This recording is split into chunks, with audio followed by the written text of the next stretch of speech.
We are. I'm going to interrupt this just a little bit here to say that it is now into the 6 o'clock hour. I've been doing this for 6 hours now. That's amazing. I've got a couple of people who want to join in who haven't connected yet, like Emily Grace, twirly enough. Is there anybody who would like to take some time off of the panel? Peter's trying to enter too, if you didn't get that message. I saw in the comments. Oh, I missed that. Or no, you put it in the message of the Hangout. Yeah. Oh no, is my Hangout messed up? Can you see me? Oh, we can't see you. We can hear. Oh, there you go. You're back now. Am I back? You're back. Oh. Wait, oh no. No, you're like when you come up on screen when you're speaking, When it's you black. talk, But it goes black. That's annoying. Damn it! This was going so well. If you leave, is the whole thing over? oh, I think we've got you back now, Paul. Wow, Yes, you're we've got back? you back now. Yeah. If you were to leave, there'd be like a 3-minute window where he needed to come back, and then it would end. I can see myself now. It looks like I'm back to being okay. You're good. Yeah, you're moving. Yeah, you're good. Thank goodness.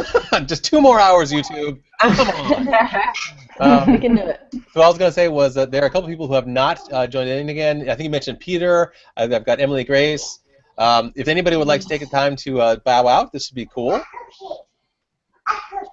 I definitely have videos I can record right now, so I can go.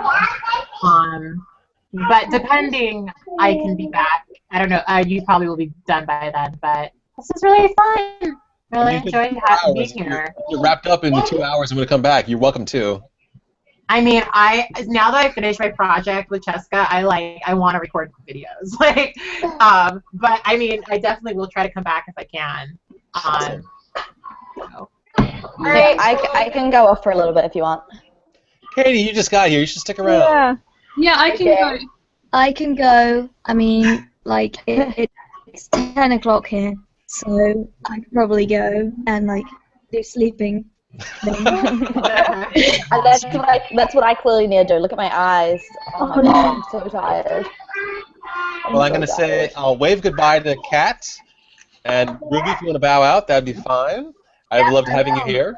Thank you for this. It's been very fun. Bye. Bye. Bye. Oh my gosh. I'm so tired. I'm just going to hide my eyes behind my hair. There we go. Nobody can see how tired I am now. Meg, it's getting rowdy over there for you. Actually, we can Oh, actually. did it get loud? I'm sorry. I thought I had it. Yeah, you can actually mute people in this. I can. I'd rather they mute themselves than mute them. I just muted myself. That works. And now I will let Emily Grace know that she can connect up and come on in. Cool. I've done. I'm part of another collab channel called Project Chronicle, and we do like a live stream every week, like usually on Saturdays. That's kind of fun. Matt, it's so nice to actually see your face, because I swear that I have heard your name in Patreon, the end of podcasts, for like a year at this point. You have. And I'm glad to know that you're like a real person. I hear you like literally at the end of podcasts every single week, and I'm like, who is Matthew Palka, and why do I hear Mike Falzone say his name in such a funny way? So. I don't know when that started. I think it started off with Zoya and Mike Falzone doing the whole palcaing with the Right. But they went through all that. They went through polka dots. There was back polka. Get your back polka. And polking with the polkas and their lederhosens at their, because when they do the names at the end, it's like Matthew Godman is Stephen Kelly, and he'll be polking with the polkas and their lederhosen. Right. It's great. I love their podcast. It's one of my favorite things. So funny. That's Mike Falzone's podcast? Yeah. Yeah. I think it's up like 55 episodes, or that's up there. Wow. Oh yeah. It never ceases to be hilarious. Like I literally I listen to it on the Max, like public transit, and it makes my life so much better. Even Tessa Violet likes the Everybody Polka thing too. Yeah.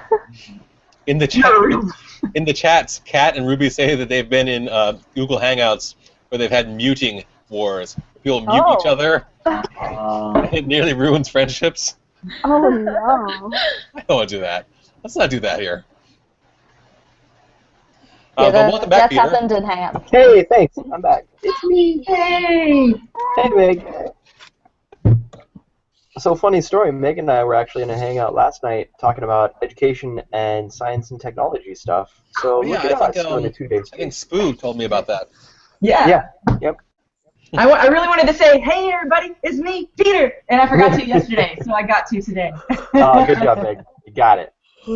I've been practicing in the mirror, so I'm glad it worked. Yeah, me too. I'm glad I'm not the only one. What a relief. I like that you. Is that like a specific sculpted intro that you do for yourself, Peter, or did it just come about organically? No, it was just one of those things where I was like, people say things when they start their videos, and I should do that too. And so, one day I was just like, hey, everybody. Emily! Peter. And then it just kind of stuck. And then as time went on, it got more and more enthusiastic to the point where I was like dying while I was doing it. And then I was like, maybe this is much. Maybe we're going to dial it back a little It's bit. just an Like, hey, intro, everybody, Peter. Yeah, It's exactly. Just an intro. Well, plus you had the handlebar mustache back then, which really added to the holistic Yes. experience of viewing. This is very true. That mustache, I miss it. It's Mustache March. I'm thinking about bringing it back, but Do it. Do it. Do it. We are joined by Emily. It's twirly enough / on my way to Hogwarts. / how do I make a lower third? Go to the left and click on the Hangout toolbox. Hangout toolbox. Clicking on that. Done thing.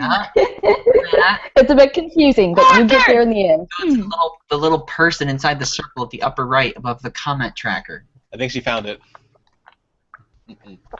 Yeah. And while you are filling out your lower third, Emily, as people are joining the show, I've been. Oh, actually, I forgot to do my intro music for the 6 o'clock hour. Oh no. That's all right. It's not too late yet. So because this is an 8-hour show, I am going to try to break it up into 2-hour chunks for uploading in podcast form. So I'm going to do a little. Let's see if I can play some music here.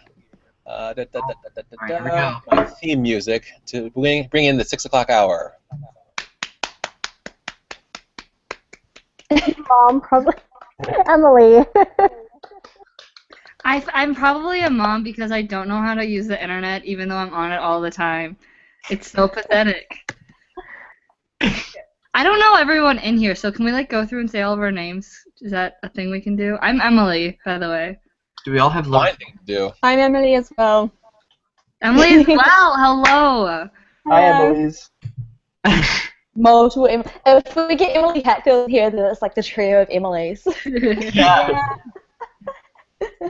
So there's Allie, Emily, I know. Emily, Francie, Rowan, Katie, Matt, Meg, Peter, and this guy. And this guy, who's that guy? What? This guy Paul, he talks with The people. wizard. PaulTalks, maybe. I think you're onto something, Paul. PaulTalkers, you can have that one. I like that. I like that a lot.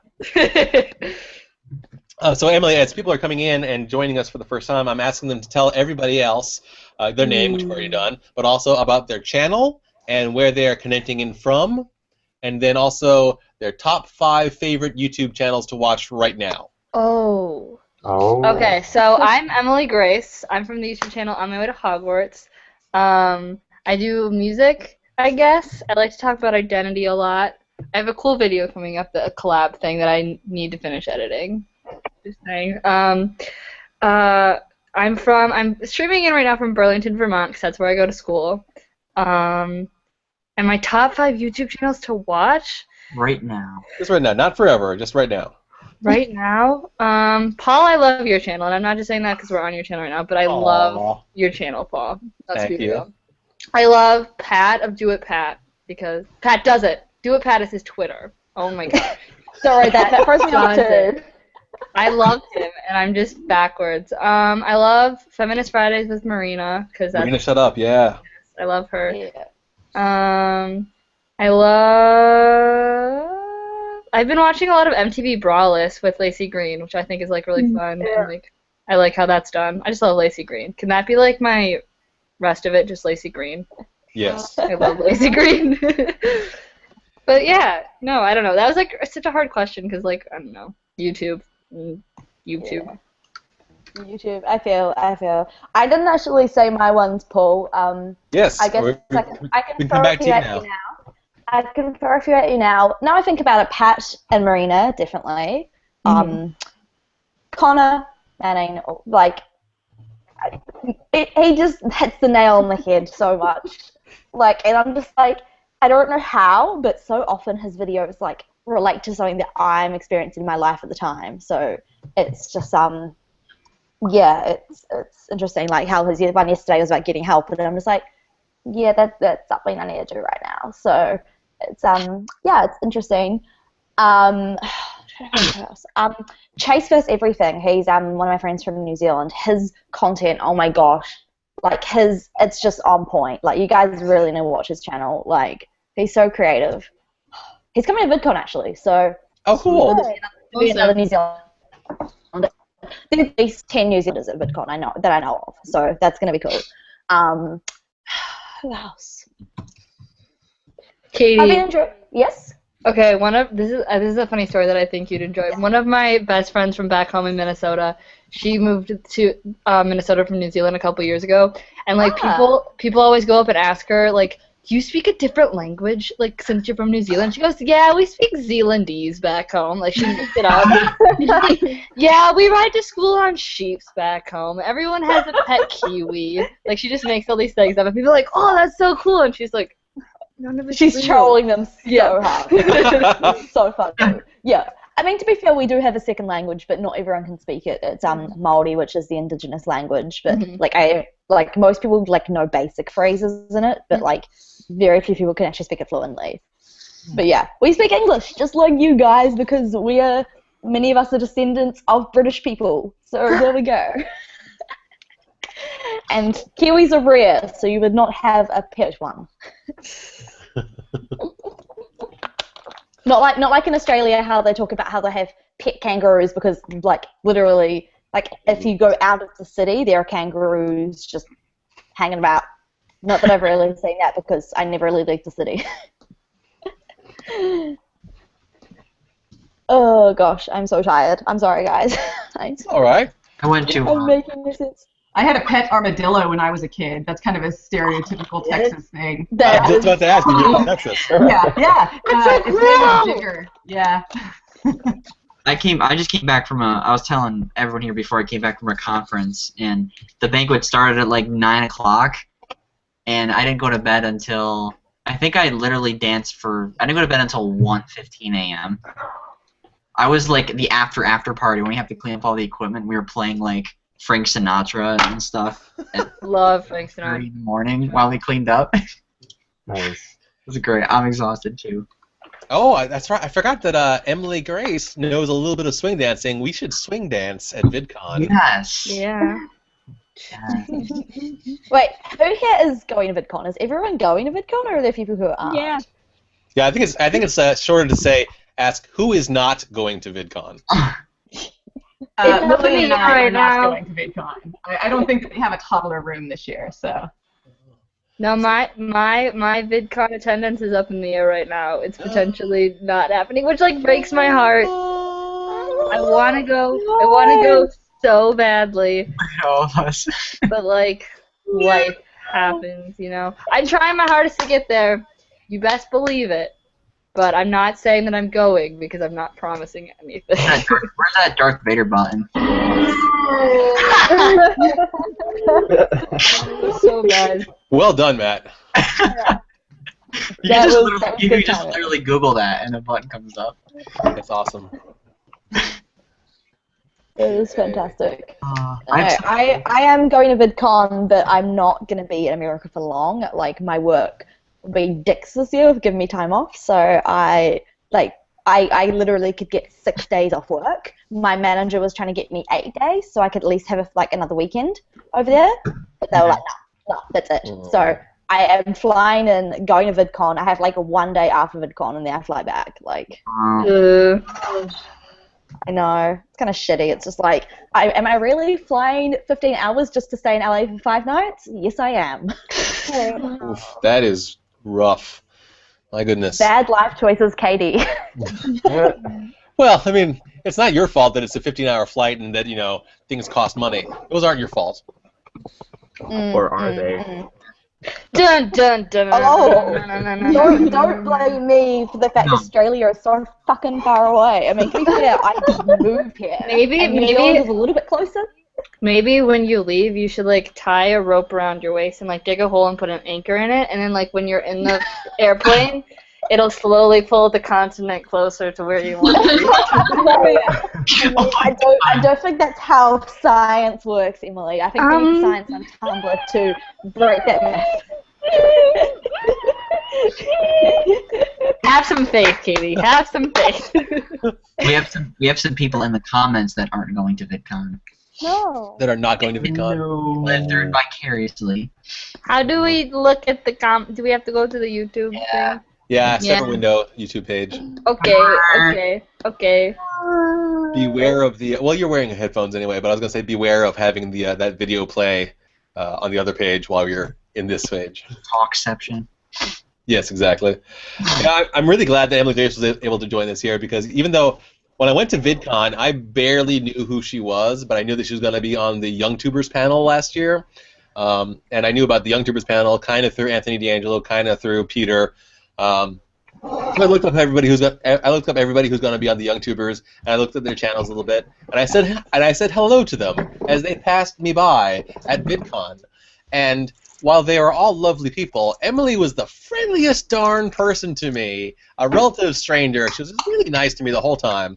And maybe because I'm a dog in like a human body. Like, okay, I don't think It's kind of true. No, I don't think I've ever said this. Foggy.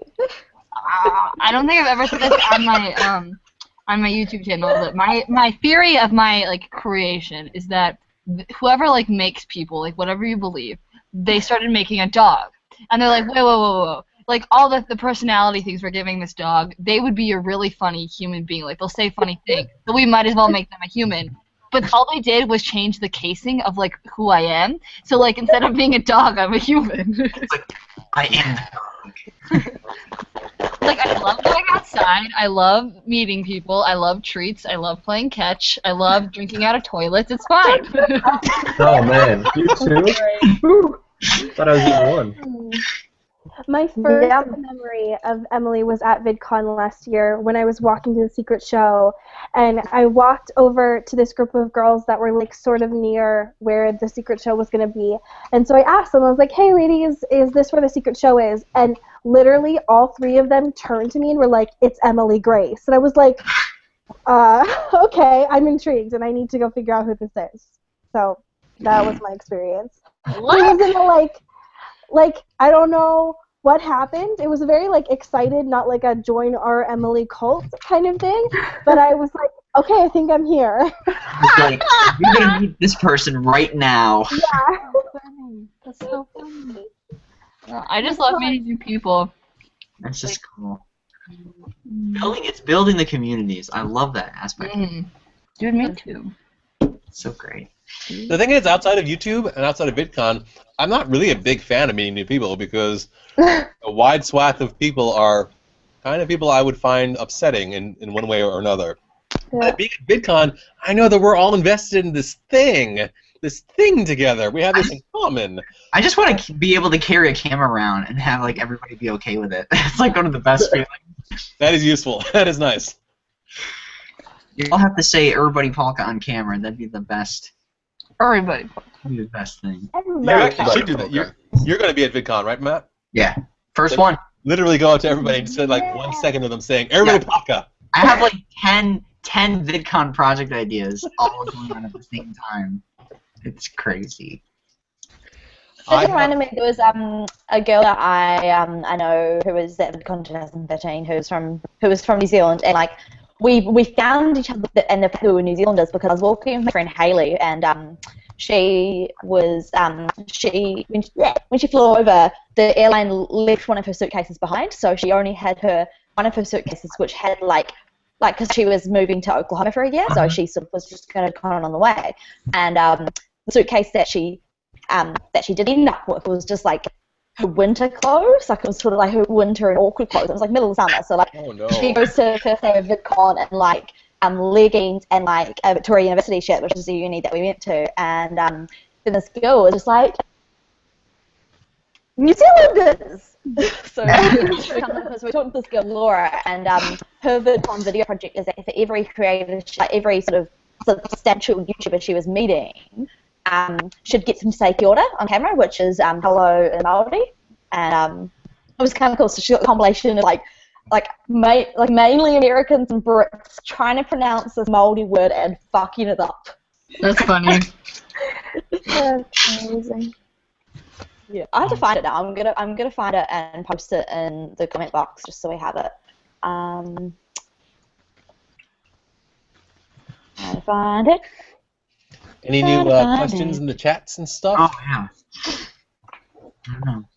I see Scozio appreciated Emily's dog in a human body assessment of herself. It's really accurate. If you get too close to me, I'll lick your face, probably. That's cool. That's cool. It's also kind of gross. Sorry, I didn't actually mean that. Sometimes I say things. Like, this is why YouTube's helpful. I can say things to my camera and go, Emily, that's how you don't make friends, and edit it out. You were just going live. It's all natural. But I don't think I'm very different than, like, my YouTube personality. Like, you know what I mean? Like, there's people, like, that have, like, a distinct, like distinction between, like, who they are when the camera's on and who they are, like, in real life. And, like, I genuinely don't think there's a difference between me and that. I, like, have to be myself. Mm-hmm. For me, I can't fake it. It's gotta be me. You know, I don't know if I've ever told you this before, Matt Talka, but there were a couple of videos of yours I saw at the very beginning of discovering who you were, where you were like I think like outside and talking to the camera very fast, and moving around very fast, and I thought, is this like miniature Tom Cruise? Is this mini Tom Cruise? I have changed. Like, I go back and I look at the captions that I do, and I have different styles of video now. I talk about different things. Part of me thinks that it's deeper topics that I talk about, but part of me thinks that I present myself differently and more authentically than I did before. Because when I first started, I did have to write stuff out, and it did kind of feel forced and fake. But now, I just turn the camera on and talk.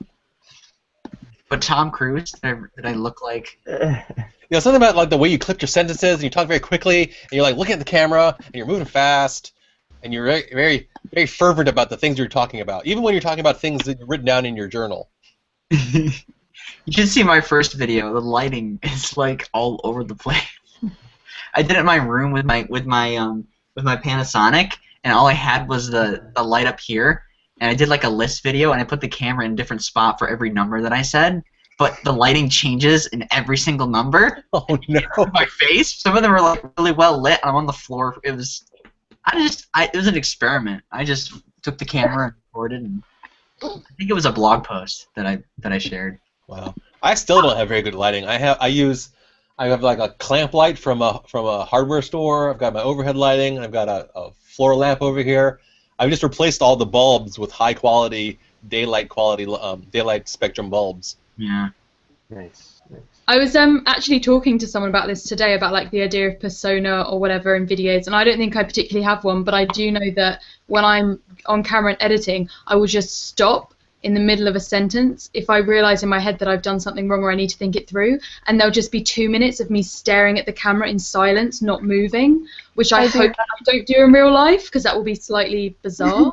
If I did, but I've just finished my masters, and I did theatre, but my thesis was a piece of verbatim theatre, which is like theatre based on real life testimonies and interviews that I did about online identities and like the differences between your online and offline self and your online identities like across platforms and stuff. So this is something that's like very in my head at the moment. But I mean, like, I've like met people who like they'll post like a lot of weird things on the internet, and then like I meet them in real life, and they're so much different, and I'm like, I like you so much better in real life. This is like weird. It's like people pick a specific aspect of themselves to show the world. That's part of it, right? Edited. So that's why, like, some of the videos that I have on my channel that get the most thumbs up and the most engagement are the 3-minute one takes that I do. It's really interesting because I pause a tiny bit, but I talk like this to the camera for a straight 3 minutes. Briley Bishop did it for a while, and then she would like do a song in the compilation with it, and those do really well. And I don't know if it's because it's more authentic, or because it's shorter, or because I present myself in such a way like Connor Manning, where I just talk to the camera and then I finish and it's done. But I like the long, more edited ones sometimes for more complicated stuff. But people like the one takes because it feels like a conversation. It feels like you're listening to like a TED talk or.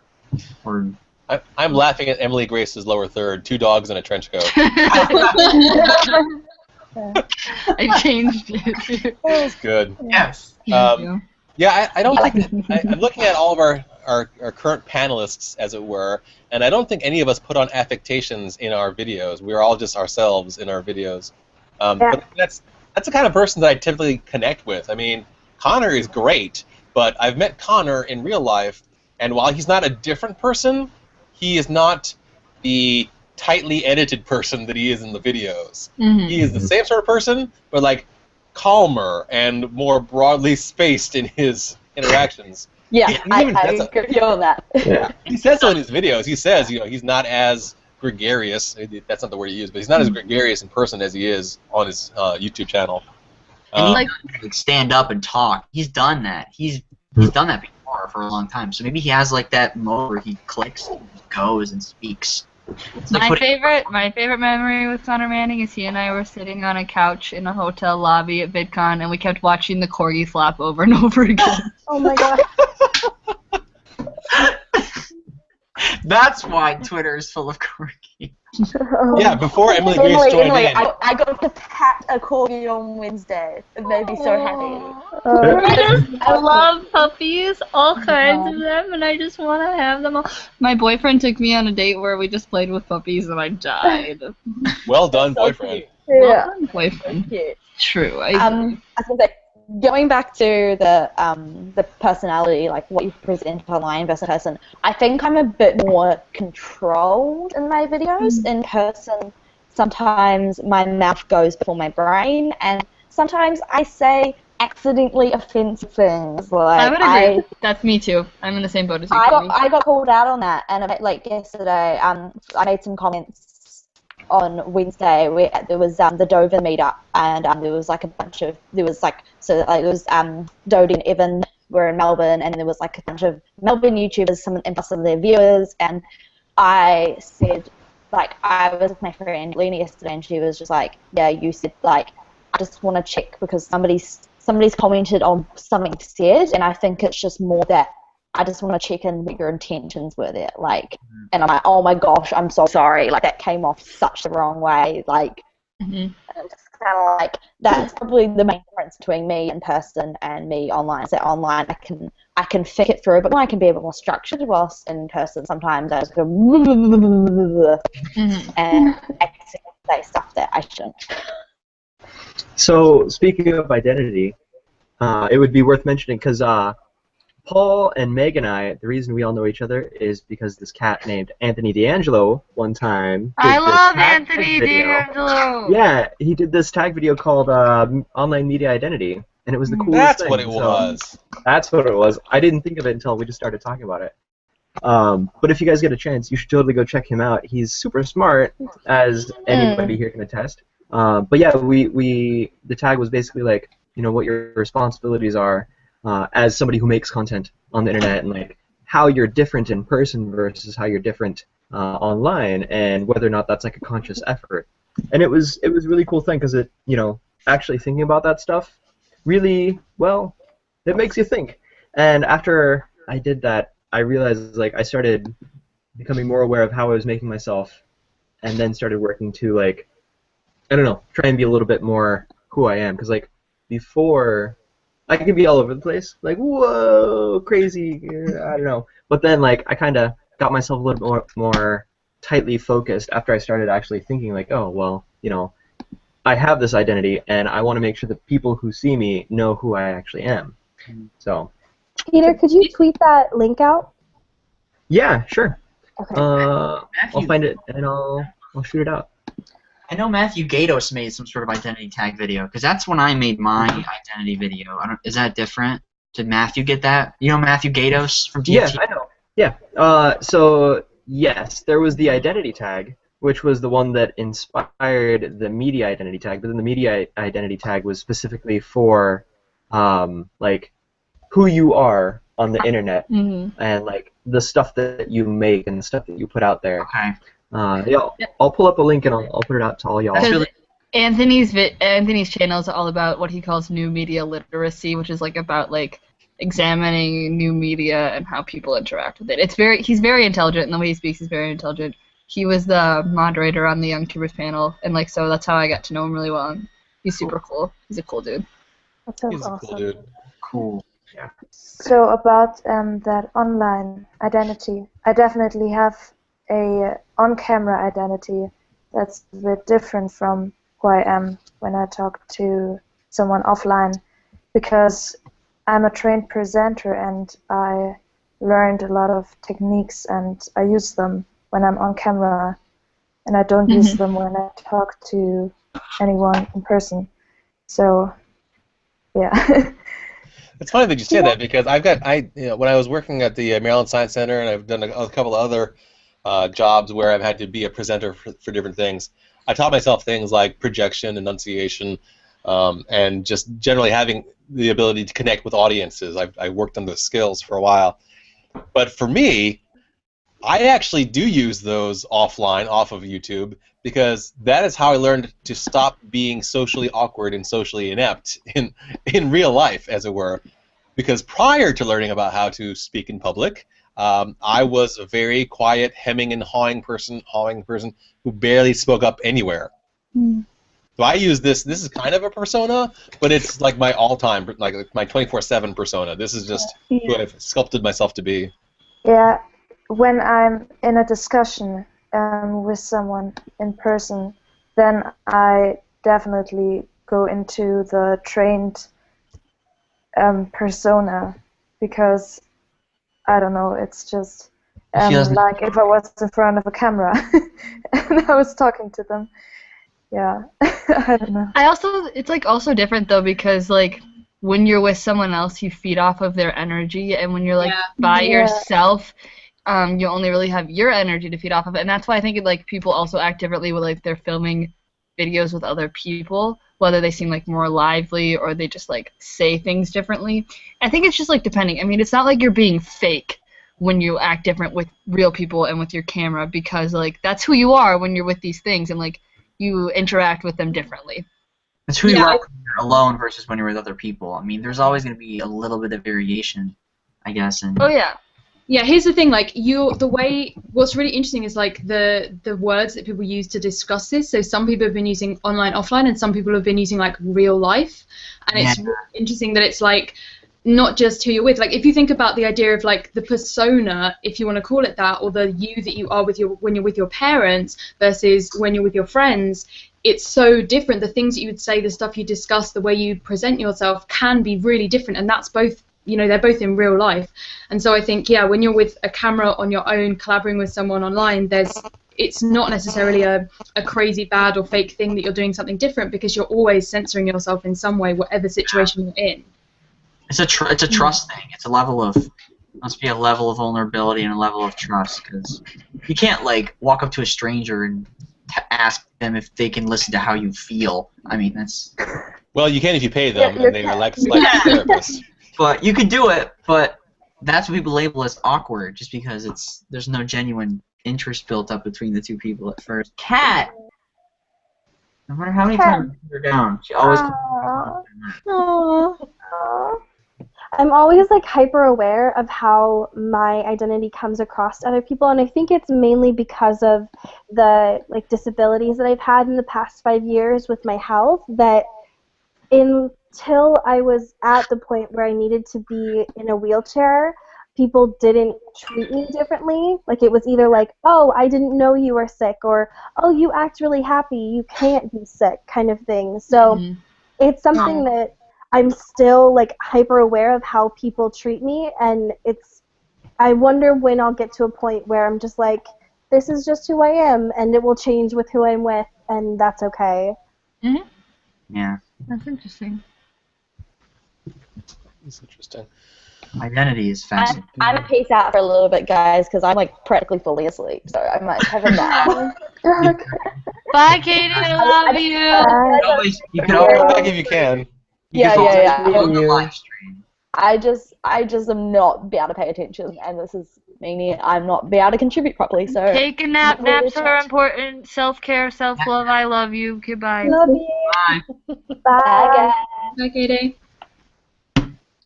The other collab channel I'm a part of, we played Oregon Trail. Have you ever played Oregon Trail? And we played Oregon Trail, Matt. Oregon Trail. There's a zombie one called Oregon Trail. Really good. We've had people like fall asleep during the live stream because you play it for like 5 hours straight. That's funny. Oh my god. So Peter and I have actually collabed in person because we live close regionally, like geographically close together. Has anyone else ever done that? Like found somebody who you like their work and you live close enough to that you could meet up with in person? Not yet, no. I'd love to, guys. Back in Minnesota, there were a lot of people that like were around there. They had like VidMN, which is like Video Minnesota, and there was like a couple of people and like we bounced off ideas, but we haven't actually gotten to like collab. But like I've collabed with people like VidCon. So. I've done more. I think I've done more collabs with people. Actually, not in my location. I would agree with me also. I did. They had a channel called 365, and I've like on my YouTube channel, I have my like collaborative YouTube endeavors playlist. They had a channel called 365 Nerds. They were trying to do a different nerd fighter every day of the year. That made it out on the channel, which was pretty cool. I did Shay Timber with Shay Carl's channel, with his Shay Lost channel, which was cool. Like there was like a goal setting group, and just little things like Paul. I did the letters to Santa. Yeah. I made a video, Paul. I never sent it to you. Oh, that's okay. If it is time indifferent, then you could potentially submit it for this year's letters to Santa. Maybe I'll do that. Like my favorite collab that I've ever done is four people, including me. We made a YouTube documentary called "What It Takes" about smaller YouTubers. Yeah. Yeah, and we were never in the same room. It was someone from Minnesota, someone from Las Vegas, someone from Texas, and someone from Kansas. So. Aaron was tweeting us yesterday about this live stream. I love Aaron. He's great. He is an exquisite filmmaker. Like the way he like captures things. He does like a lot of like scenery videos. They're so beautiful. If you are not subscribed to Breaking GBK, I highly recommend that channel. One of my favorites. And I'm not just saying that because Aaron's one of like my favorite people ever. It's like a beautiful, like aesthetically pleasing channel. Emily, is there a way to see the documentary that you just mentioned? Yeah, it's on the same YouTube channel, youtube.com/breakinggbk. So it's called What It Takes, and it's on that channel. Yeah, he does do like I remember his channel. Isn't he the one that does the really short videos too? Yeah, he does like 8-second Saturdays where he like does like weird editing thing. He's very talented. He's a very talented. Like he took a colored balloon, he like slams it on his chest, and he wears a colored shirt. That was the balloon. He does that like 8 times. Just fun editing. Yeah. Emily, I've just realised I totally watched that documentary like yesterday because we were tweeting. I think Paul, you might have been involved in this. We were tweeting about like, the documentary people might be making about different small YouTubers and like how to find small YouTubers and stuff and all that. So that's really cool. Yeah, because we talked about how there was that one which you could actually watch for free on YouTube. There was Please Subscribe, and then there was Becoming YouTube. Yeah. Another one. And then Ashley Mardell's project of little YouTubers, which is still happening, but I'm not sure what the progress is right now. And I think like it's so interesting to watch Please Subscribe now because it was made a couple years ago, and just like to see like how like those people that are like mentioned in it like have changed like especially with like Grace or something where she was like at like 300,000 subscribers when it was filmed, and like now she's written a book and she's like making like a living off of YouTube. It's just, I think it's very interesting to see how YouTube has progressed from that time. They all look so young. That's true. Yeah. I was going to say, oh, have I just talked? Sorry, I talked over Franzi. No, you can talk. I was just going to say earlier about collaborative videos. Like, I haven't done any, and it's because I'm like, if I approach someone, they'll be like, I hate you, go away. Oh no. And I'll just like be here like this, no. Sinking. I have that issue. Well, I mean, you've met a couple of London YouTubers on this live stream. That's true. Probably like to collab with you because we all like the same stuff. If I was in London, I would collab with you. So I want to see more my music collabs VidCon. from Emily. This is at VidCon. It's all going down at VidCon, clearly. Yeah. See, last year's VidCon, I was all gung-ho about doing lots of collabs, and I said that with people. I even said that with Katie, who just left. And then I got to VidCon, and I was so overwhelmed by all the people and all the panels that I wanted to attend, and the fact that I didn't know where to eat anything. I just, I didn't have time to do collabs. I barely had time to say hello. Was it your first one? Yeah. Yeah, so you, like, enjoyed it. You were really present, I guess. You don't have I was very present. Yeah, so I've been to 2 VidCons. The first one I carried my camera around with me everywhere, but I barely filmed anything. So like when I go to VidCon now, I just don't even bring my camera with me. And like that's like a personal choice, just because like I think it's cooler to be there in the moment. And like sure, like montage videos like are cool too. Like it's just like I don't know. It's just like weird. Like you're like I'm gonna bring my camera. And I'm gonna film everything because this is a video convention. And then you're just like you don't enjoy it. Yeah. I definitely didn't want to film everything because I figured there's literally thousands of people around me filming things. I don't need my particular angle on the stuff that's happening at VidCon, but I might have wanted to use it for collabing, and I just never did. I like when I went to this. I did the photo and video stuff for this conference I went to the past couple of days, and a lot of like people, they take like the pictures when pictures are supposed to be taken. So I tried to focus on taking video and photos of stuff that no one else would see. Like when they do the star event recognition at the conference and they give people their medals, I got like the reaction shots of the participants when they got their medal announced instead of like at the end when they all stand there and hold their award. And that was really interesting because you can like see people's faces light up and their smile and when they like get really excited. So I think that's what I'm gonna do at VidCon. I'm gonna try to capture things that that nobody, not that I would want to invade on anybody's privacy, but I'm gonna try to capture things that I would know would be unique moments instead of doing what everyone else is doing. Rowan, in the chats, It's Random Ruby, who was here earlier, says that she will collab with more or less anyone and everyone. Yes. And Fran, of Fran Just Fran, says that you seem swell, so perhaps she's another collab potential for you. And then there's also a couple of questions. Got the question of, what is it? No, Recurring David just made the comment that please subscribe is kind of old. I guess we all said that. And then Fran asked, what did you guys think of Becoming YouTube, which I believe is Ben Cook's project? Yeah. So I see that face, Emily. I see that. I saw that. I did the introduction when I first came on this morning, but just to quick recap, my channel, Go Verba Noun, I basically went around the world, and I talked to all of the educational YouTubers that I could get a hold of. So like Hank Green, Emily Grassley, Emily Eifler, Meg, who's right down there, et cetera, et cetera, et cetera. And one of the things that inspired that was, like, I saw Becoming YouTube, and I saw what Ben Cook was doing with it, and I thought, I think it's really cool what he's doing, and it has a lot of production quality, and I like the idea. And he has a lot of good words in it, but it wasn't really what I wanted to do. But I mean, as a precursor to how people approach YouTube, I thought it was good, if a bit UK angled, I guess you could say. Yeah. I think for me. Who was that? I was just gonna say, I think for me, I didn't know about it until the Women on YouTube thing blew up. So I feel like I was negatively predisposed towards it before it even happened. So I haven't really been that interested in checking it out. I don't know if there's like other saving graces that it has, but I think that whole kind of shitstorm really put me off that kind of whole thing. Can you recap for us what that shitstorm was?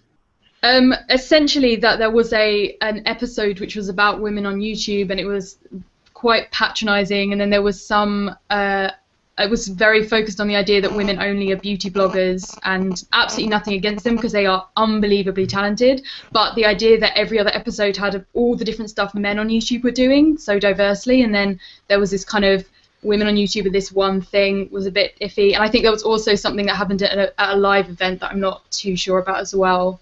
I don't know if anyone else knows that. Yeah. I went to the Becoming YouTube panel at VidCon my first year, and they were just kind of like being like little shits. Like Jack and Finn, I think, have gotten a lot better since when they were becoming YouTube, because like they're doing a lot of cool things. Like they're talking about like mental illness, and they're like trying to get the stigma away from that, which I think is really, really cool and important. But I remember like they were just being annoying, so they're like, okay, question time, and they were like gonna go pick someone in the audience, and I just stood up. So like, no, I want to ask a question, because I didn't get called on, and I was like, so do you think the reason some of the most famous people are male bloggers is because they're pretty? And they just got so angry. That is awesome. It's like, you know, it's true. Do you guys even make like nice content? Like, Burn. Sorry about it. YouTube, bro, come on.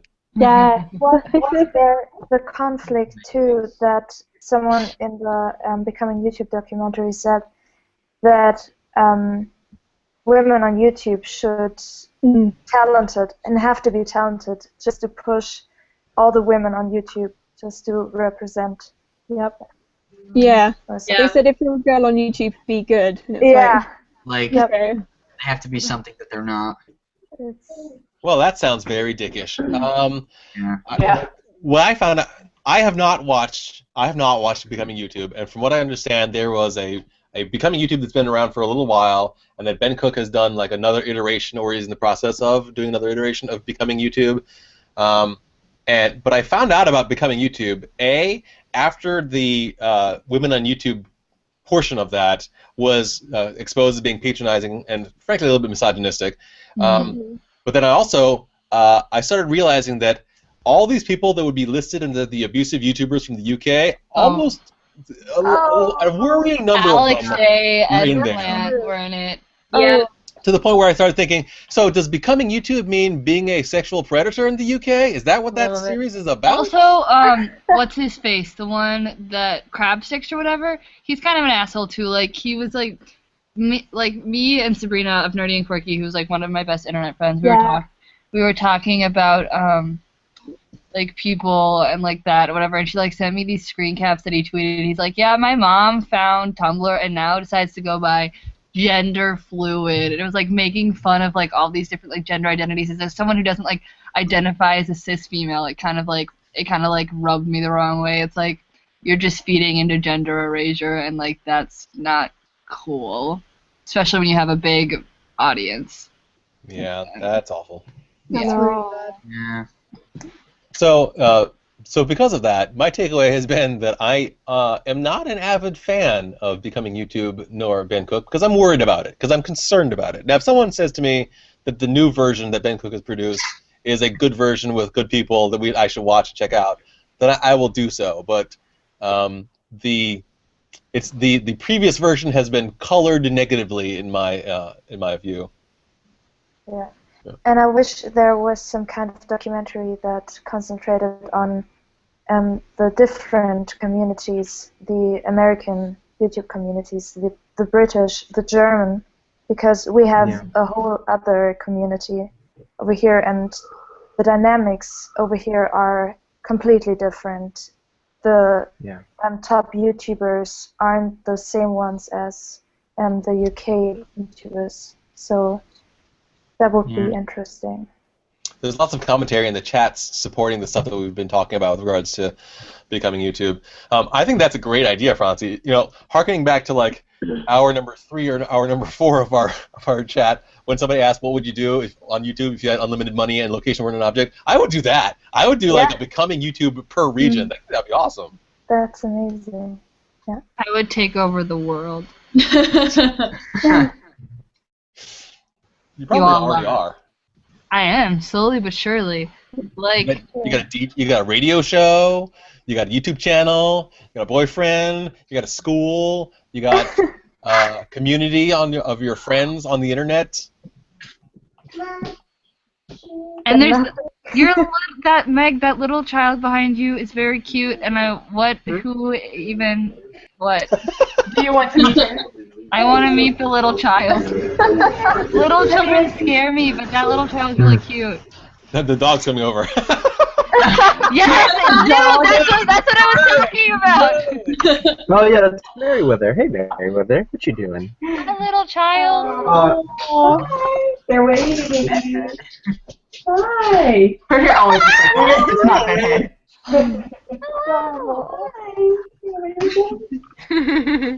What is the little child's name? This is Lily. Hi, Lily.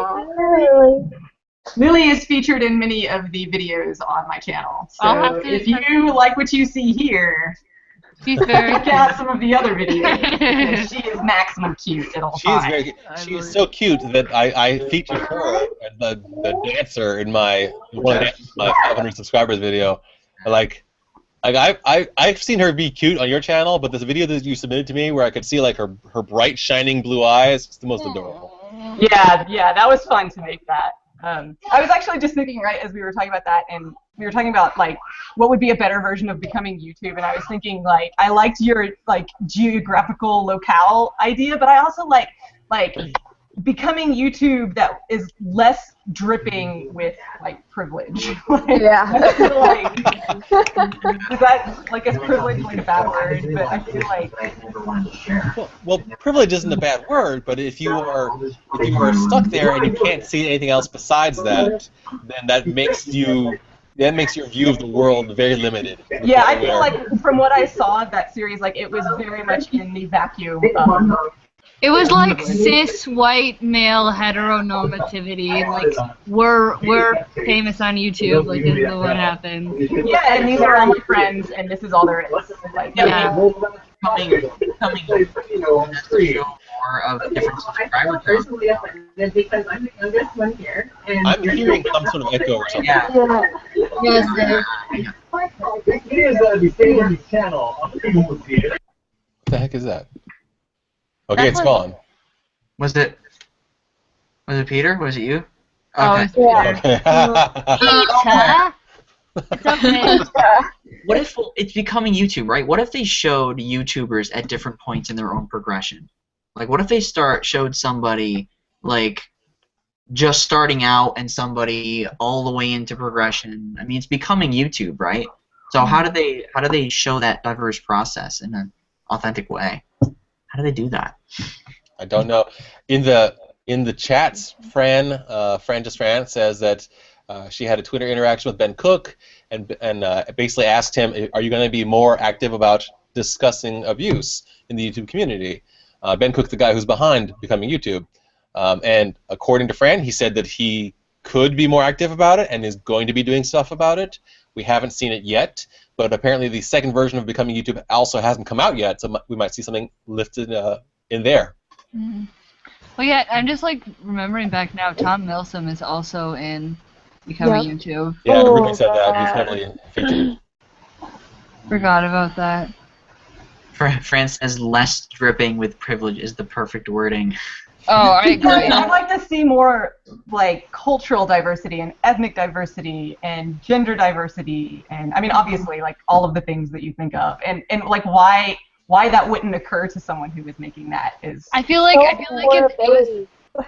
Yeah, no, I agree. I just feel like it's also because like he was focusing on like who and is popular, and maybe it's like you could make a commentary about that, like that the reason that like it is driven with privilege is because like this is who is popular, and why are these people the only people that are popular and the only people being seen, and it's like kind of like you could dissect that from an idea too, because like that I feel like that was the focus of it, which is kind of like annoying because like it's the same person over and over again who's famous, you know.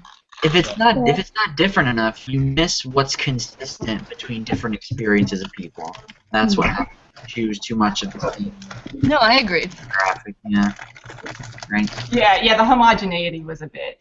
Yeah. But I hate saying things that are like critical of somebody else's creative work because making things isn't easy. But I also like when nuance is included. I agree. Yeah. Have you guys? I can't remember what it's called. The Dan is not on fire. Kind of be nice to people on YouTube campaign.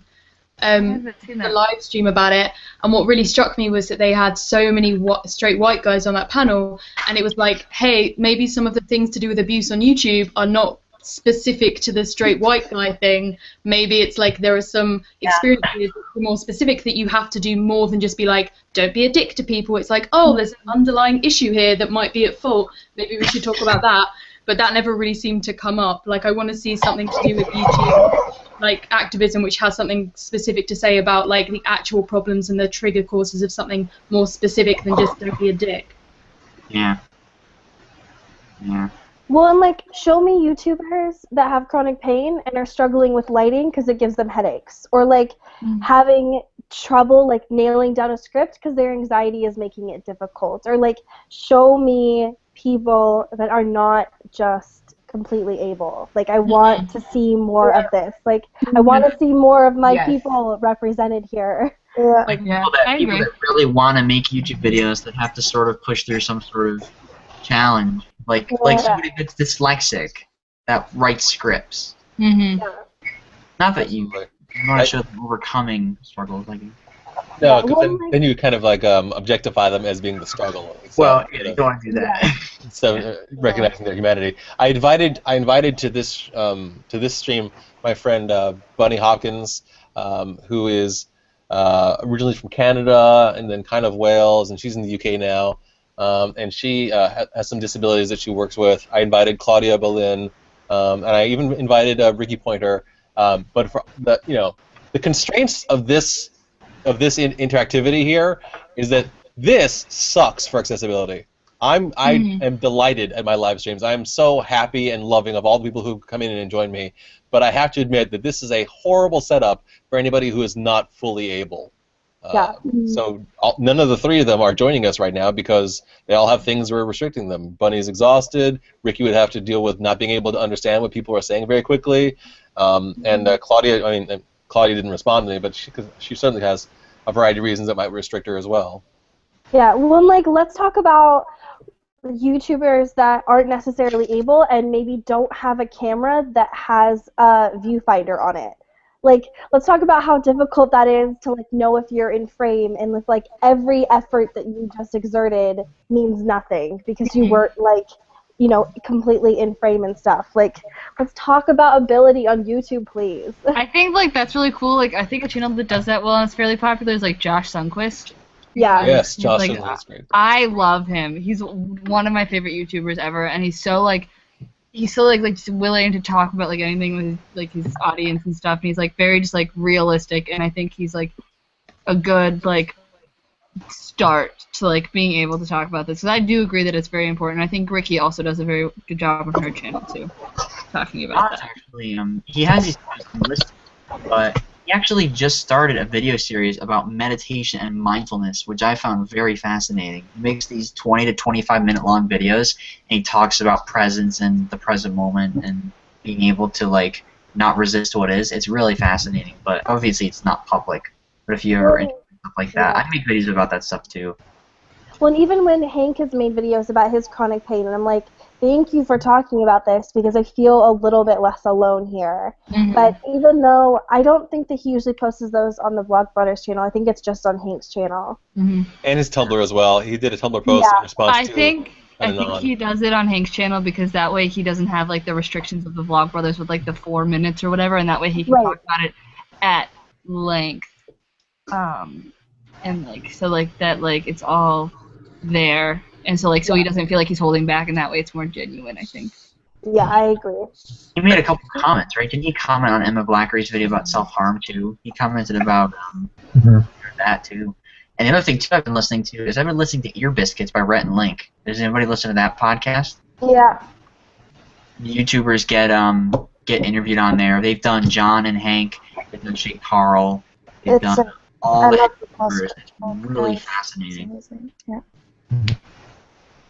Okay. I'm looking at the chats here, and people are talking about Ben Cook and saying, let's say, not the kindest things for Ben Cook. He's not a perfect human. He's said some things that are like iffy. Like Haley G. Hoover commented, like called him out for being misogynistic, and he's like, "Well, at least I didn't rape anybody." And it's like, well, okay, that's like he was just saying some like really inappropriate things.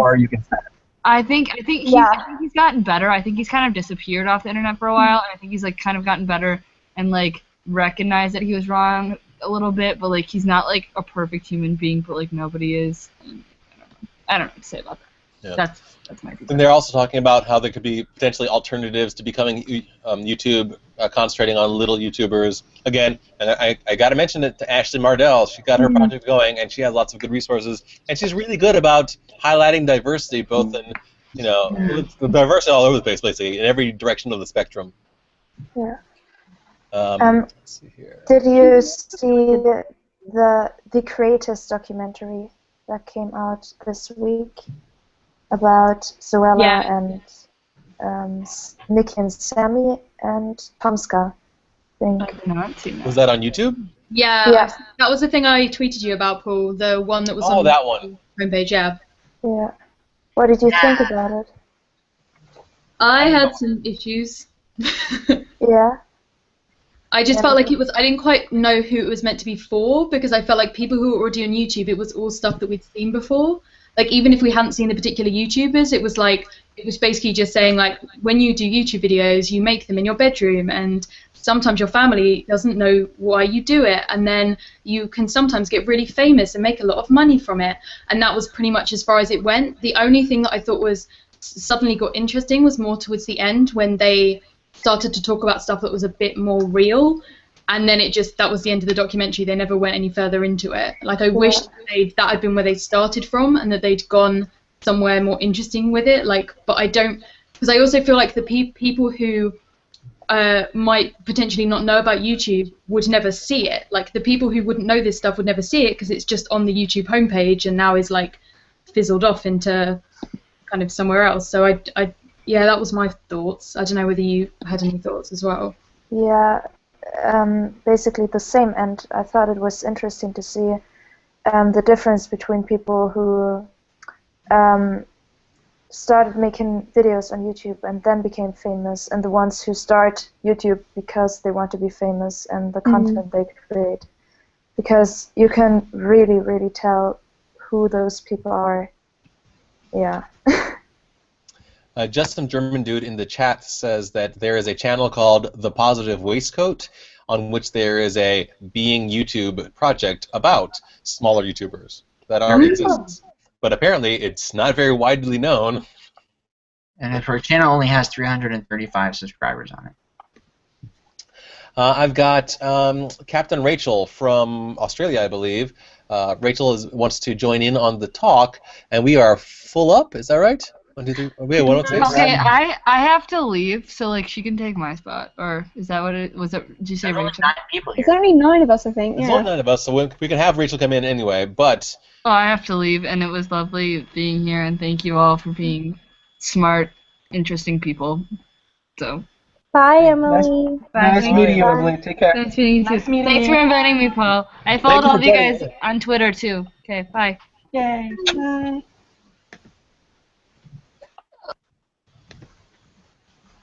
Yay, Captain Rachel's coming. I'm very excited.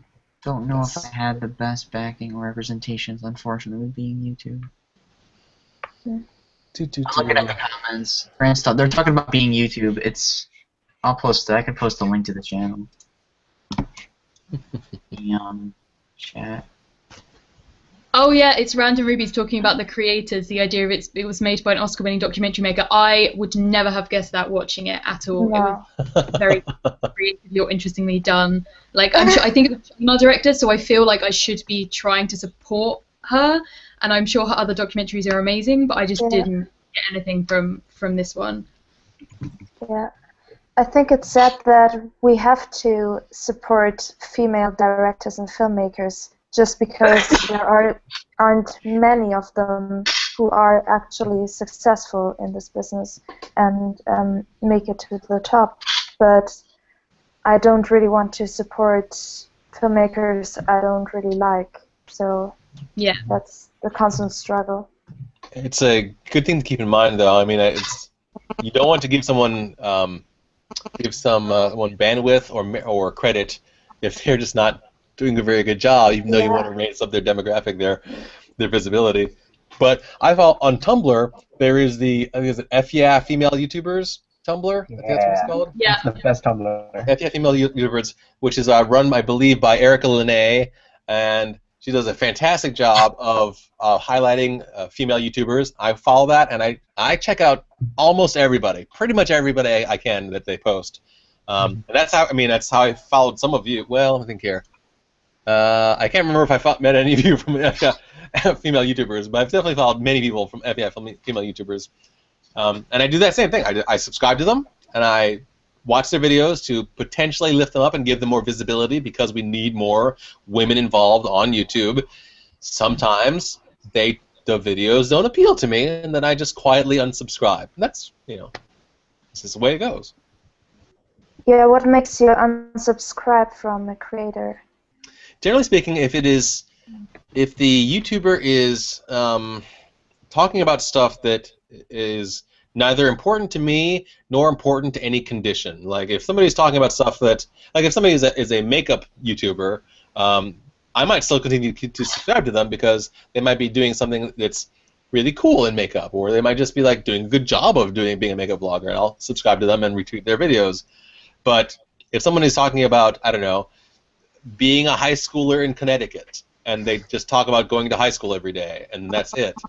I did actually follow a couple of vlogs where there would literally just be like a girl sitting on her desk or sitting on her bed talking about, well, today I went to classes. There was this guy in the class. I don't like him. And then I came back from the classes. That was my day. Thanks for watching. I don't subscribe to that channel. That's about it. If it's somebody that's producing bad content in any number of measurements, I won't subscribe to them either. But I give everybody a chance. And I'm happy to be subscribed to Captain Rachel, who has joined us. Yeah. Hi, people. Good segue. This is so exciting.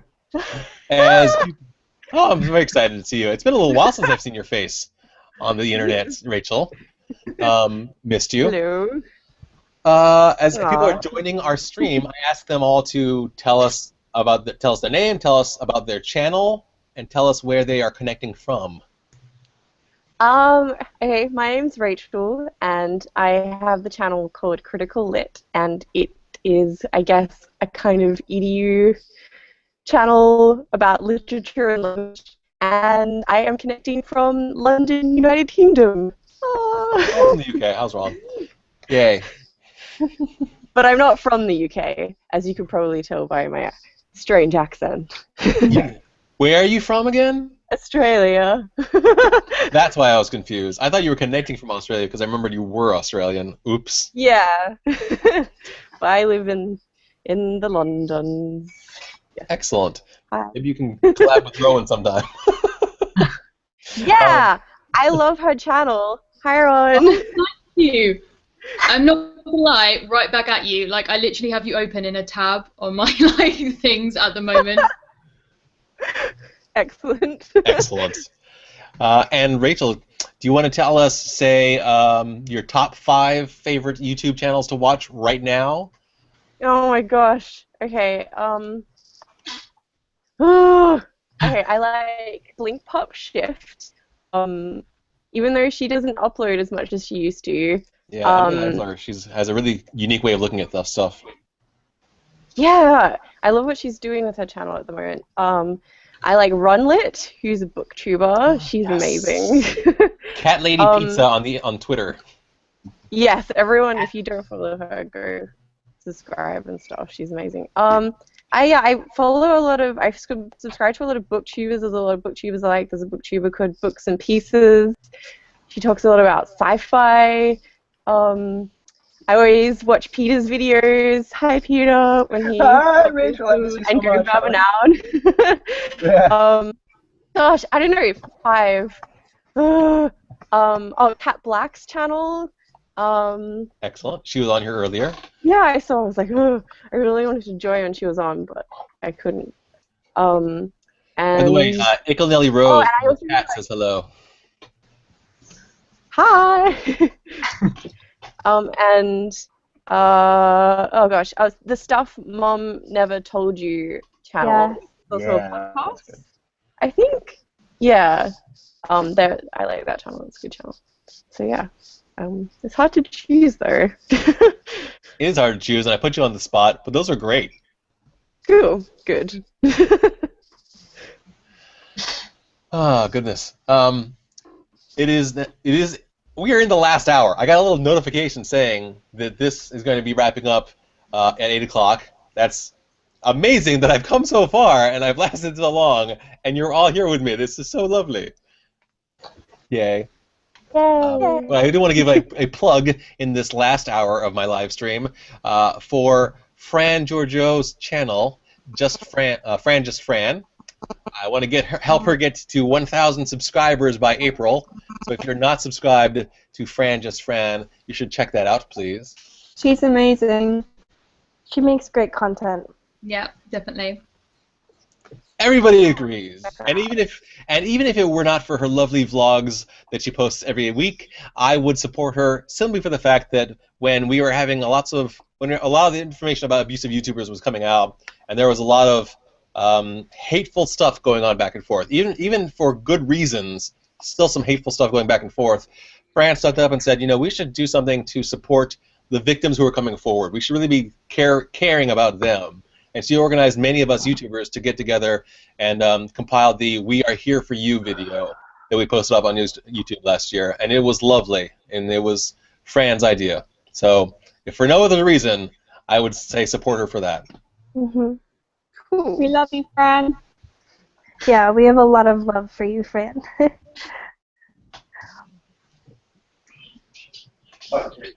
She's gonna be so blushing in the comments right now. She's reacting. Okay. Yep, there she goes. Hearts around. I'm going to bow out now, but thank you for inviting me. Bye, Emily. I'm also going to step out. My presence has been requested in the toy zone, so. Bye. Bye. Ah, lovely. We Are Here for You video too we talked about that last time when Fran was on the live stream. Mm-hmm. Yeah. So Paul, I don't know if anyone's asked you this yet in the 8 hours. They probably have. It's been like 8 hours. There's only been like 7 questions. There haven't been very many questions at all. Okay. We're just like enjoying each other's company. Oh, that's good. Well, I just wanted to because it's it's YouTubeversary. What your favorite videos are of your channel so far in the 2 years that you've been on YouTube? Well, I've got. Or the ones you're most proud of. Okay, I've got 3 videos of which I'm probably most proud. 2 of them are on this vlog channel. One of them is on an associated channel. The 2 of which I'm most proud on, no, 3 on this channel are my 500 subscribers video. Back when I hit the 500 subscriber mark, I wanted to do something to celebrate that was not just being appreciative of what's happening to me, but also kind of beneficial to the world in some way, making use of the 500 people who are subscribed to me. And so I did a compilation video where I asked people to sing along or lip sync to Sarah Bareilles' song "Brave." Peter was involved in that. I remember that. That was good times. It was good times, and I had all these people submit their videos, and I compiled them all. It was the most difficult video for me to make up to that point. It was so hard to do. And what I did was I just made it like a little, I don't know, like a montage video of people singing and dancing and lip syncing along to this song, and in order to celebrate reaching 500 subscribers. And that video was what I used to push a fundraiser that I did for RAIN, the Rape and Incest National Network, here in the United States, and to raise them some money. And I raised them something like, I think all told, it ended up being somewhere around $564 for them, or something like that. That's awesome. I was very happy with that. So that was one. I did a video prior to VidCon last year, like a month or so prior to VidCon last year, wherein I was getting very concerned because I'd already seen lots of stuff about abusive YouTubers, and I thought, well, VidCon is like the big name in YouTube conventions. I'm sure that they are going to have a very explicit, bold, and obvious anti-harassment policy, safe space policy, something like that. And I looked at all the literature that was available for VidCon 2014 a month in advance, and there was nothing. There was no mention about behavior, about policies like that. So I've got a few of my friends together to do a video saying anti-harassment policies are important, specifically for VidCon, but also in general. And I compiled that together. And it turned out really, really well. And Ruby, who just left us, but I believe is still watching, she was a part of that. A couple other people were part of that. I'm very proud of how that turned out. And as it turned out, it probably wasn't necessary. I think that VidCon was already well aware of the need for an anti-harassment policy, and it was in the works of being available to everyone. But before VidCon, it wasn't visible, and that concerned me, so I made that video. I was happy for that. My 1,000 subscribers video, I was proud of as well. And that one was where I had people just submit a video there. They said, Paul talks with me. And I tried to highlight the fact that my channel is about connecting with people, about communicating with people, and that Paul Talks, my channel, with my subscribers, my viewers, my friends, Paul Talks with them can do something important together, do something positive together. And that video I also attached to a fundraiser. I attached that one for the YWCA of USA, which supports specifically women who are victims of violence and fights racism against women of color. And that fundraiser raised just over $1,000, so that was a nice one. So those are my 3 videos on this channel. What's you're that? like the best. You're like the best YouTube activist I know.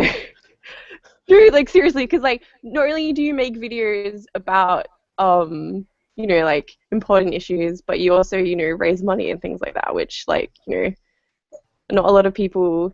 I mean, it's good to make videos about important issues, but also raising money is like such a good thing to do. Cheers to you.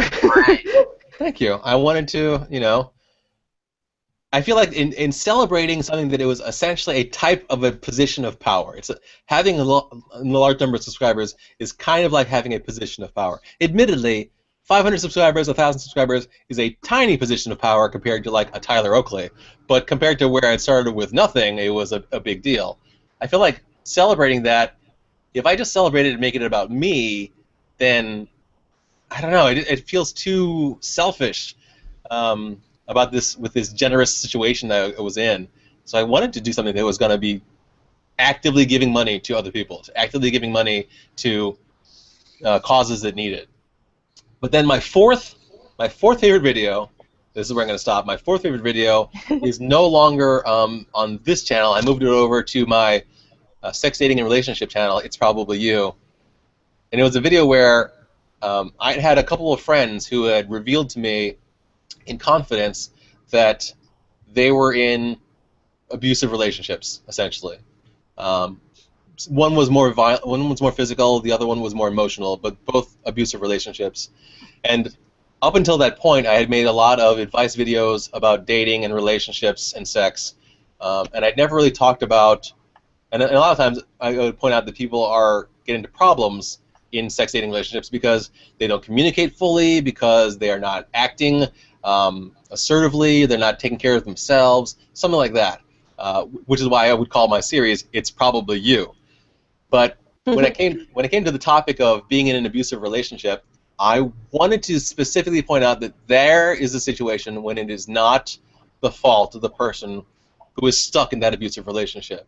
And so the title of the video is something like "It's Probably You, except when you're being abused." And all it is a video of me standing in the corner of a room talking to the camera saying, you're going to be convinced of all these feelings, you're going to be told that there's something wrong with you, that if you leave the relationship, there's something wrong with you, that you don't deserve to be in a better relationship than this, or that you deserve to be treated this badly. But no matter all those things that you were told, no matter how much you may believe them, what is even more true is that there are people who love you. There are people who want you to be in a healthier space than in an abusive relationship. And if you are in one, it is not your fault. You're not doing something wrong. It is your abuser who is at fault there, and you need to get out and take care of yourself because we love you and you want you to be better. So please do that. That is probably my favorite video that I've ever made. Oh, that's awesome. Do we want to share that? Do we want to have some of us share our favorite videos that we made? Sounds like Yeah. Yeah, I like that. Please go down. Please go down the channel, the row from Allie. How about we start with Allie? That is a great place to start.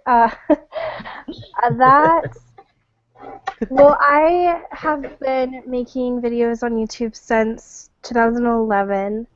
This is my third channel now, so some of them are kind of spread out onto different places. But if I had to choose, comedically, one of my favorite videos was my senior year of high school when my best friend and I snuck down to our football field and made a video of us doing somersaults on the football field because I was physically able to at that time, and it was just like, it's just a very simplistic video that, like, when I look back on things, it makes me really happy. But I think as of late, one of my favorite videos was my Dear Me contribution. Oh, that was really good. I am really happy with that project, even though, like, I didn't create it. I have no real stakes in it other than the fact that, like, it really spoke to me, and I'm happy that I was able to contribute to that project. Cool. That is excellent.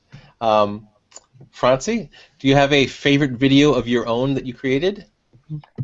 So there are actually two. My first one looks really bad because I had a bad camera and the light is terrible, but it's just it's called Baking the Westeros Way, and I just took quotes from Game of Thrones and combined it with a bacon video, and then I'm in front of the oven and take out the cupcakes, and I let them cool down before I took them out, and so I could touch them and say, "Fire cannot kill a dragon," and it still makes me laugh. That sounds amazing. I have to watch that. Yeah, it looks really bad because I really didn't have the equipment I needed to do it the right way. But from my new ones, my favorite video is my The Oscars Are a Little Bit Racist parody song. Oh yes, that was great. Yeah, just because it is something that combined everything I want to do. It was a bit funny, it was with singing and dancing, and it talked about a social issue and the Oscars and the lack of diversity. And the response I got for this video was just really cool. It ended up being featured on Upworthy, which was amazing. I always wanted to be in Upworthy on the website, and it was just cool that it happened that fast. So yeah, that's my favorite. I don't think we're going to go in this direction, but the recurring David in the chats requests no Game of Thrones spoilers. I don't think we're going to do that, but he's concerned about that. I understand that concern. It's fine. Yeah. I just tweeted out a link to my it's probably you except when you're abused video, so that's on my Twitter. If anybody wants to check that out. Cool. I'm going to go to Rowan and ask. I suppose yours? I'd have to say my favourite one, although not by any means one of my most popular ones, is the weak female characters video, because I did it because I was having a conversation with a guy who was absolutely dicking on Dawn Summers because she wasn't Buffy, basically. And so it's just about the idea of like how ridiculous the idea of a weak female character is, unless you're talking about that it's written, like the writing is weak. There is nothing weak about being feminine, and I think it was the first time that I'd done a video where I'd properly planned out like very like often quite critical theory based arguments, and like everything was very well planned out, and that was the start of me being like, oh, actually I can make quite planned out videos about pop culture. This could be kind of an interesting thing. But then on totally the other end of the spectrum, the IKEA video, where I literally just go around IKEA and dick around and pretend that I live there and like do all the things that you can do in IKEA, like steal the tiny pencils and like do all this. And I got my dad to film it, and my mum and my dad were there with me, and my mum was like 2 rooms ahead and didn't realise we were behind, like going into children's playhouses and like pretending to be like tiny people. It was like the stupidest video ever. But I'm really happy because I feel like the fact that I like humour doesn't really come across in some of my videos because of the content, whereas I think that one was more like how my friends see me most of the time. Oh, that's brilliant. I have to check that out. That sounds so good. Oh, my goodness. Let's see here. Matt Palka, you have a favorite video of yours? Favorite video? I have a lot. My first few videos was that Shea Timber group it was a big goal setting group for a month, and like consecutively I just made videos talking to the other people that were in the goal setting group, and then I actually got put in the compilation on the Shea Lost channel. It's one of the it's like they added music and they added my narration over the people talking about their goals, and the way they matched up was really, really motivating. So I think that video on another channel in a collaborative way was one of the ones that really got me into goal setting and building communities. And that spawned off like my how to read a book a week video. I started goal setting with that. That's got like I think that's my 2,000 views. That led to the Project for Awesome video I made where I got featured the first time I did the Project for Awesome, and a bunch of other ones. The Dance Recess one was fun too. I don't know. I think it all started with that collaborative endeavor with Shay Carl's group. That was the beginning of like my push to create things with people. Very cool. Very cool. Peter, you've got a vlog channel and a Go Verb and Noun channel. Do you have a favorite video amongst all those? They're like your babies, though. They are my babies. And just some German dude who I think is still in the audience. He's probably gonna call me out for giving a different one from last night. Last night I said my favorite one was my interview with Nick Jenkins, who is the producer, and he does all the stuff for Sexplanations and SciShow and stuff like that.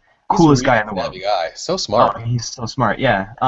But then I remembered just now as I was going through all my stuff, when Leslie Datzis from One Time Stories invited me on to do that, to provide a story, the prompt was something like, when you realize you were an adult.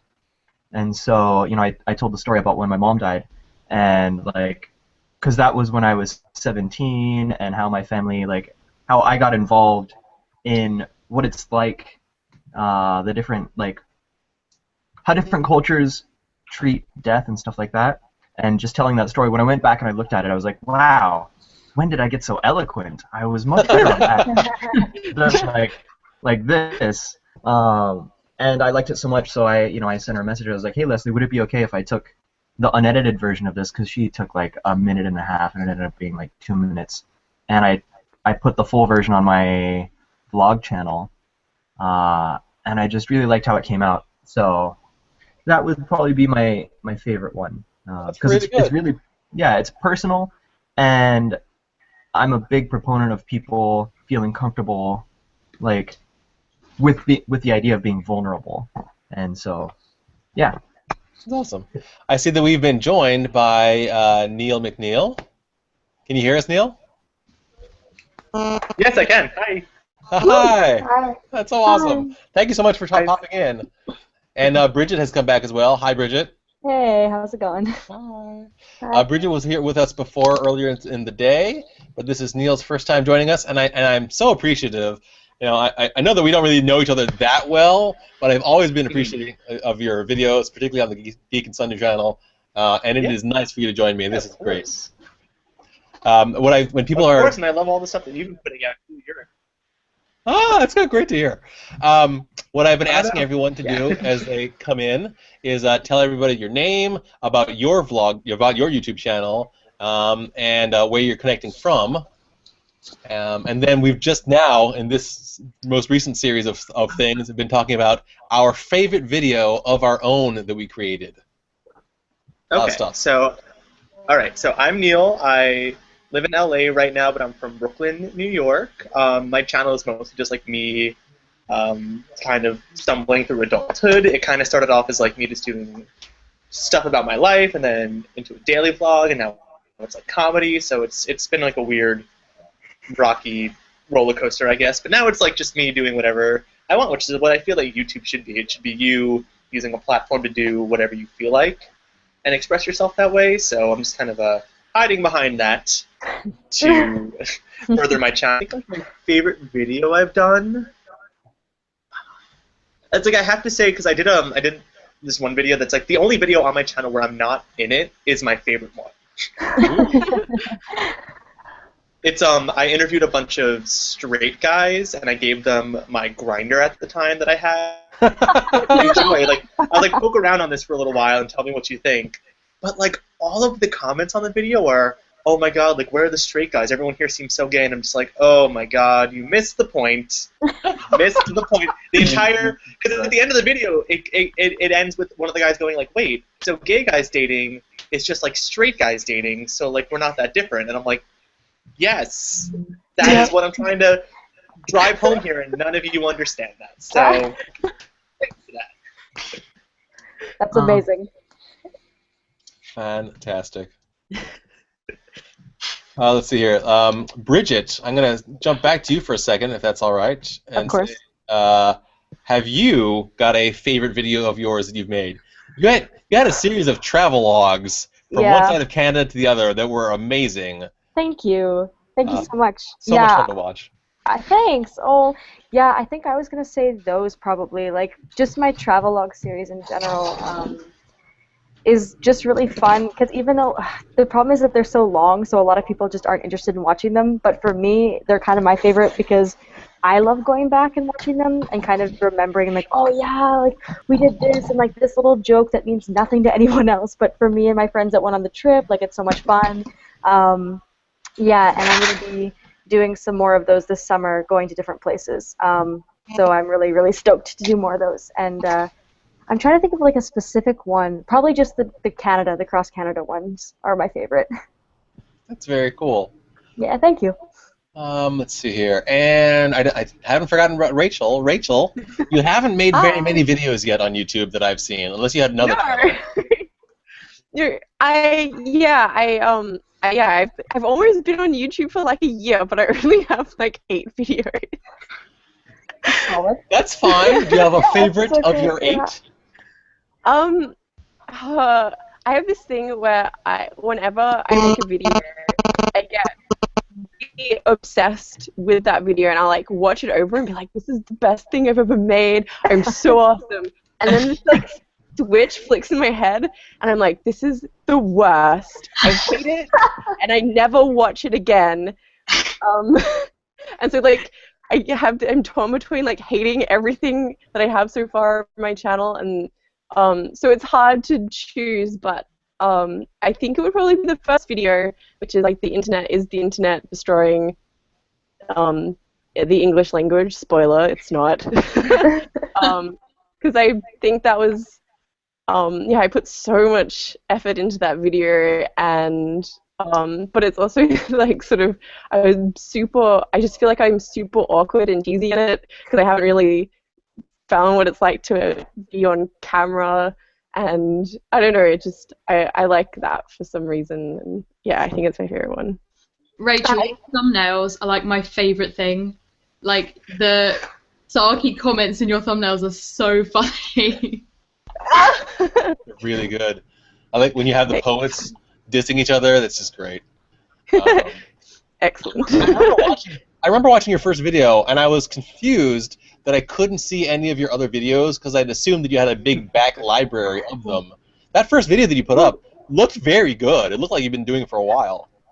I started a little bit, like probably like a few months beforehand, like a booktube channel, which doesn't have like, it was just reviewing, like, because I also have this addiction to reading really trashy, horrible books, and so I started that, but I don't know, I just had like a real problems. I just really didn't like the stuff that I was making. I still have those videos, so I might upload them on this channel, but I only made like a couple, but I guess that kind of gave me some, like, yeah. But I spent so much time on that video, which is probably why it seemed really, like, better than my skill set probably actually is.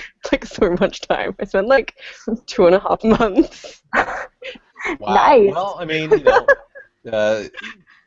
if your skills applied to a video are probably cumulative. So if you had only a few skills and you applied them over 2.5 months, that's probably equivalent to someone who has a lot of experience and lots of skills doing it in an overnight. Right. Exactly. I see in the chat that people are already loving Neil's hair. I think we should all love Neil's hair because your hair looks fantastic. I really love this current shade. Thank you. It started off as like a really dark gray and just faded horribly. And like there was like a 1.5-day period where I was like regretting what I did, and I was like, well, I made the biggest mistake of my life because I went gray. And now everyone's like, oh my god, I love it, and I've started putting it up in like a man bun. Against up until like 3 weeks ago. So I think I'm happy with this. There's like blonde coming in, which you can't see, but I try to cover that up. I don't know if it's just my screen, but every time I see it, there's like shades of lavender in there as well. Yeah, and, well, that's because I had pink hair before this, and it didn't properly come out. So the silver mixed with the pink and made like a lavender color. Nice. Worked out nicely, yeah.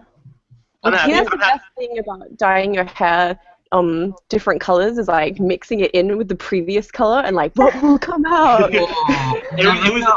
It's a gamble, but it was worth it this time. That's excellent. So in this last half hour, I'm wondering if there's anything special that we should be doing for this live stream. I am already thrilled. I consider this a huge success just because everybody's tuned in and talked with stuff. But like, I don't know.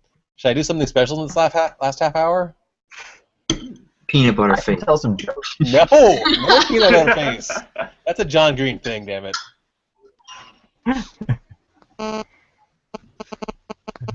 I don't know. I mean, is there anything like particular you could talk about, or I don't know? I was gonna say, should you like happy dance or something to one or? We should all just have like a combined dance recess.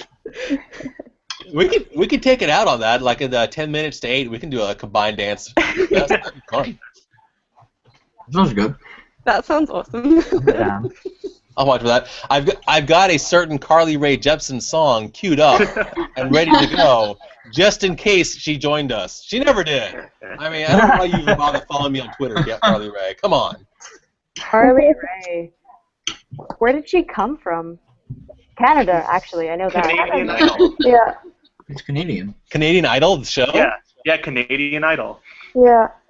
I know that she got a big boost because, however it happened, Justin Bieber found her Call Me Maybe video and pushed it out. I literally found out about Carly Rae Jepsen through Justin Bieber, even though I was not following Justin Bieber. He just got retweeted into my timeline. You know what? They're managed by the same person. So he didn't find it. The manager gave it to Justin and was like, hey, tweet this out. Oh, that makes sense. They're both Canadian. There's only one manager in Canada. Melly wants you to dance to Uptown Funk. Oh my god, great. Oh, I love it. Uptown Funk. Also, may I just say that I feel like I have to talk loud enough for you guys to hear me, but I am in the middle of a library. I'm Would never have guessed. Oh my god, that's amazing. Wait, turn it back around again. It's just me by the plant. Wait, we see what's the blast. We see what's around. Oh, look, cool. That's a nice library. That's an awesome looking library. That library has really good Wi-Fi. Oh my god, it's so good. Yeah. better than my apartment. It's terrible. Just move there. Yeah, I could live here. It's a nice place. Sounds like somebody just came up with a great idea for a movie. Living in the library? Yeah. Like that during finals, during finals, he's in the it's open 24 hours, so technically you could. Writing your bachelor Ooh. thesis. Living Maybe in a web series, seeing how long I could live in the library before I got kicked out. That would be so cool. Stop now. I think I actually read a story about that when I was a kid. Oh really? Yeah, there was there was a story about this brother and sister runaways, and one book in the series was about them hiding out in like a mall and just staying there until they got caught and kicked out, and another one was them in a library, and then I think a third one was them in a museum. Nice. I love how when you were kids, like living in a library would have been the coolest thing ever. But then when you get to be a student, you're like, no, that's literally my terrible life. Say hi to the people. I'm live streaming. Hi. Hello, person. Is that a person you knew or just somebody walking by? No, it's a person I know. What would be cool though? Like, what are you doing? I'm just very friendly. Honestly, if someone walked by, I'd invite them to join. You could. I wouldn't be surprised. Yeah. That's awesome. You wouldn't really hear much, but Pardon? you wouldn't really hear much because you got headphones on. You could, Yeah. like, I don't think she realized that this is like on the internet. I think she thought I was just like Skyping with people. I follow. I subscribe to Megan Batoon. She's a dancer and vlogger. I think out of LA, and she just put up a vlog recently where she was holding up her camera and just videoing herself as she spun around in a chair amidst a bunch of her friends. And one of her friends said, "Are you vlogging right now?" And then she said, "I don't know what vlogging is. What's vlogging?" And she was just she was really straight-faced about it. Like she totally sold, and she had no idea what vlogging was. That's hilarious. And of course, it ends up on her vlog, so I thought it was hilarious. That is funny. Yeah, vlogging, like one of those vlogging in public is always... Does anyone else vlog in public here? I used to I'm not for really a year. I did once.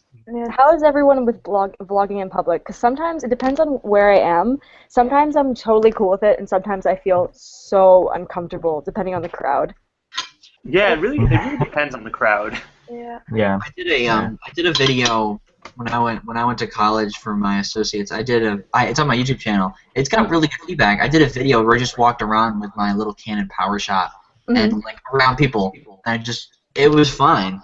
I talked about the fear of expectation of you looking weird. I said it's like wearing funny clothes when you're vlogging in public because people just kind of look at you weird, but it's interesting.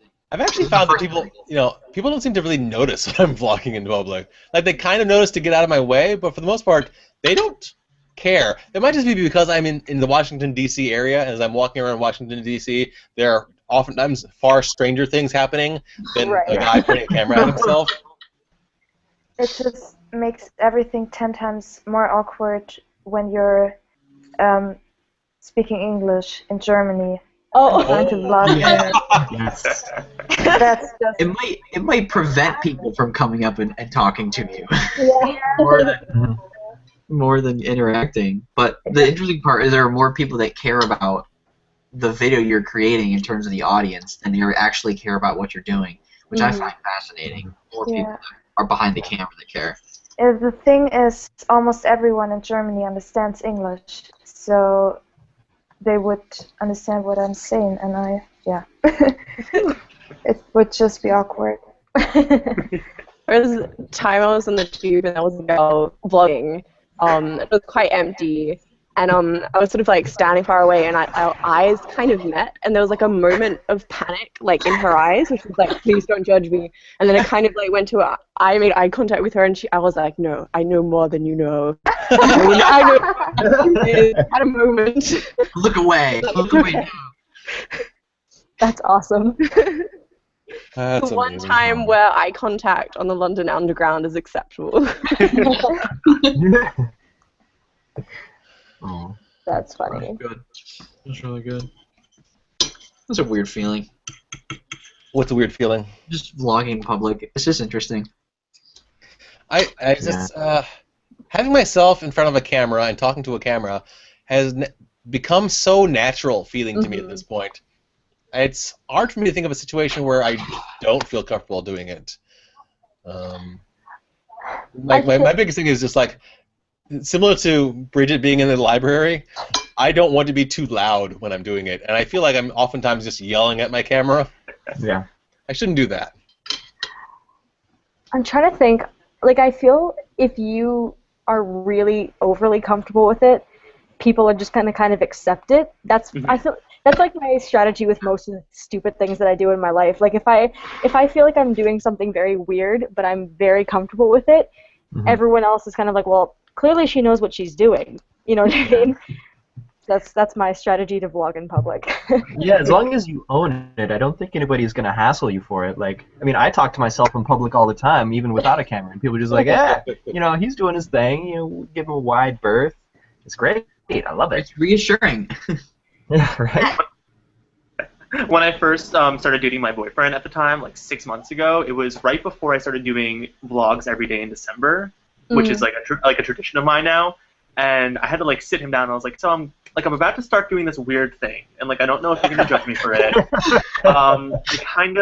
He didn't really know about like the whole YouTube thing at that point. So I was like, hey, like I do YouTube videos and like I upload stuff. Like it's not like anything crazy, but like I want to like share my life every day for the month of December. If you don't want to be in it, that's fine. If you still want to date, but like just giving you a warning. And like the first date, he like grabbed the camera and was like, no, like if this is a part of your life, I want to be a part of it. So like, welcome me into it. That's so cute. Oh, that's sweet. Yeah, it was a nice. That was the moment I was like, okay, I'm gonna keep you around for a while. Good thoughts. Because nobody else is gonna understand this. So I figure in about 2.5 minutes-ish, I will try to see if I can fire up Uptown Funk for us to have a dance recess to. And yeah, I mean, I don't know if there's a way for me to do it so that everybody else will be able to be visible. I think everybody else might end up being like little thumbnails dancing around. Just quick question. So we're all dancing to this. Oh yeah. One of the things because they had bop around in the library. Just they had the banquet yesterday. One of the videos we watched, it's some video on YouTube where this shirtless guy is dancing, and the saying of the video is the first follower turns a lone nut into a leader. So I thought about like when somebody's on a dance floor and they start a dance chain because they just are being really goofy. That was what I thought about. Like you just have to not care what anybody else thinks when you dance, because if you do, then yeah. That's how it goes through life. Exactly. It is midterm season, and I think people have seen under stress people do weirder things in this library. So if I just break out into dance, I think people will just think that I'm overtired and I've been studying for 12 hours. Right. Need a little break. Exactly. Well, then after, because Uptown Funk is like 4.5 minutes long. Great. Should we do the YouTube thing that's actually like on our Hangout to play it all at the same time, or are you just gonna use it? Oh yeah. Yes. If you load up the YouTube app, we can. It'll mute us while it plays, so that we'll only hear the video, and we can all. I have a really creaky chair. So if I dance on this chair, it's just gonna be like. Wait. Also, is there anybody that would be willing to dance for me since I am still car wrecked? My body is still sad from being in a car wreck. Oh no. I mean, I think we're all dancing for you. We will all dance a little bit harder. You dance with your hands, and you like. I can move my hands, yeah. Do that. Do a little voguing. That's the only dancing I'm gonna be. Oh yeah, there we go. Oh, amazing. This is my favorite dance.